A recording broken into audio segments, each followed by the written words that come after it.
On the blackest day and on the blackest night, they had risen from the ashes. They had risen from the graves. And in humanity's darkest hour, the Night King rose and said, "Fear me, for I am Lazarus, master of the dead. Reap for your souls, mankind, for I have risen once again." Alright, so this week, the movie I'm going to be reviewing is Night of the Living Dead, classic film from the 1960s. Kind of kick-started the zombie genre, pretty much. It's a George A. Romero film. And after this, he would kind of find success in that film series, creating movies like Dawn of the Dead and Day of the Dead, stuff like that. But from watching it, I kind of gained that how, visual effects and special effects have kind of advanced in these last couple years. Because the movie, if you watch it just for that, it hasn't aged very well. But the writing and acting is some of the best I've seen in a film in a very long time. George A. Romero's directing is fantastic. But what I've gained in this film, what I've learned from the film, is how to kind of write the zombie genre in a more artistic and smart way. So, in the film, you come across these really fantastic, memorable lines like, "Oh, he's coming to get you, Barbara," stuff like that. The film kind of starts out in this very, calm way with a brother and a sister kind of walking around a graveyard, but then it kind of shit hits the fan pretty much. But after watching the film, I was kind of like, with the ending, I didn't understand the whole kind of racial thing it started. George Romero never really wanted it to go that way. It kind of just happened, and it kind of made the film more popular. But other than that, I loved the film. I thought the writing was great, and I thought the directing was great.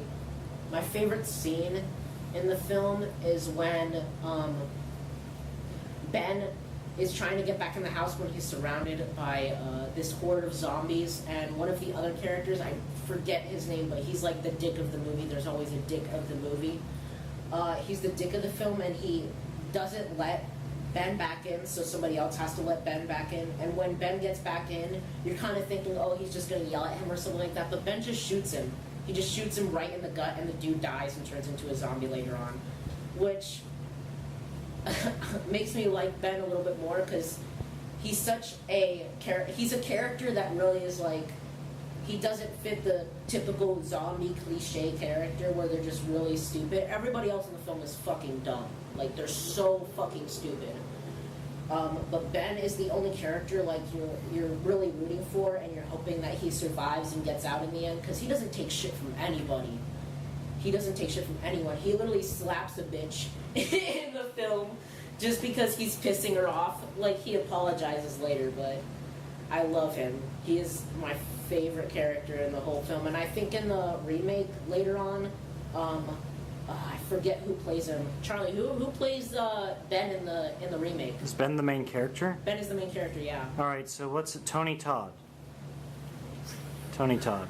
Yeah, Tony Todd plays him in the remake. And if you don't know who Tony Todd is, oh my god, he's fucking amazing. He's in the Final Destination films, and he plays the main antagonist in Candyman.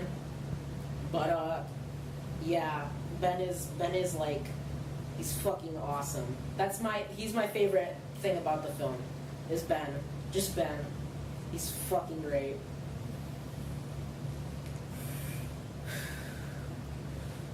How long are we clocking in at right now? 4:10. 4:10? Okay, we'll reach up to 5 minutes and then we'll stop, but I've been rambling. Sorry if I'm rambling. That's mostly what I do in these review types things. But that's pretty much my thing. I love talking about this film. I could talk about it for days. It's so fucking good. How do those like cringy YouTubers usually wrap up the like review videos? Do they say like something stupid like Like, comment, and subscribe. like, comment, and subscribe, and like ring the notification bell and shit? Yeah. Okay. Nice. We're good.